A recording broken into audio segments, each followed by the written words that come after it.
بخاری اور مسلم دونوں کے اندر ہے۔ میرے آقا علیہ الصلوۃ والسلام نے مثال سے سمجھایا، رجل بنا بیتن فاحسنہ واجملہ، ایک شخص نے بہترین گھر بنایا، اس کے اندر لوگ اس کو دیکھنے کے لیے آئے، مکان محل بڑا بہترین ہے لیکن اس میں ایک اینٹ نہیں لگی۔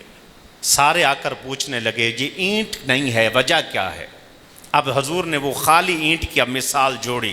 اللہ نے انبیاء کا محل بنایا، تمام انبیاء تشریف لے آئے اس محل کی مانند ہیں، جیسے محل مکمل ہو چکا تھا اس میں ایک اینٹ خالی تھی۔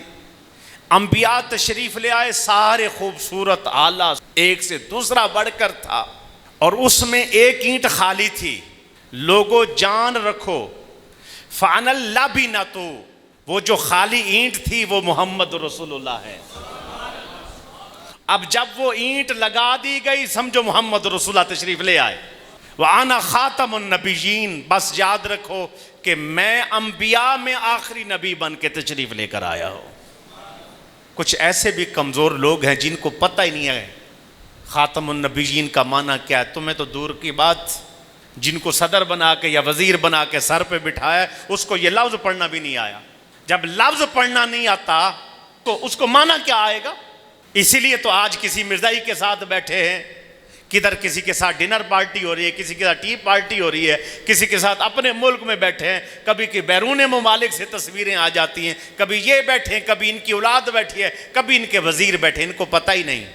پھر ایک سوال اٹھتا ہے، یہ سوال یاد رکھ لینا، کہتے ہیں جی کلمہ جو پڑھ لے وہ کیسے کافر ہوتا ہے؟ کلمہ گو تو مسلمان ہوتا ہے۔ تو آج مرزائی بھی پڑھتا ہے لا الہ الا اللہ محمد رسول، تو پھر اس کو کیسے کافر کہتے ہو؟ جو تو کلمہ پڑھتا ہے۔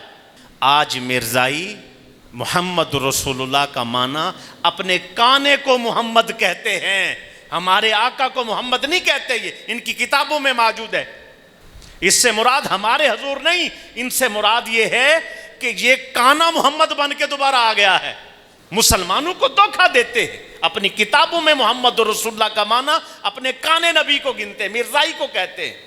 ان کے 12 گروپ ہیں اس وقت، اور 12 گروپوں کی علیحدہ علیحدہ جب یہ شاخیں ہیں اور ان کے عقائد بھی علیحدہ علیحدہ ہیں۔ ایک عقیدہ ان کا یہ ہے کہ یہ جو سادہ بندہ ایسے ان کے پاس پہلے بیٹھے کہتے جی ہم تو مرزے کانے کو مسلمان کہتے ہیں، ہم نبی اور کچھ بھی نہیں کہتے۔ کتاب مرزے کانے نے خود لکھی ہے، وہ اٹھا کے لے آتے ہیں کتاب کو، کتاب لے آئے، اس کتاب میں لکھا ہے میں مسلمان ہوں اور حضور صلی اللہ علیہ وسلم کا امتی ہوں۔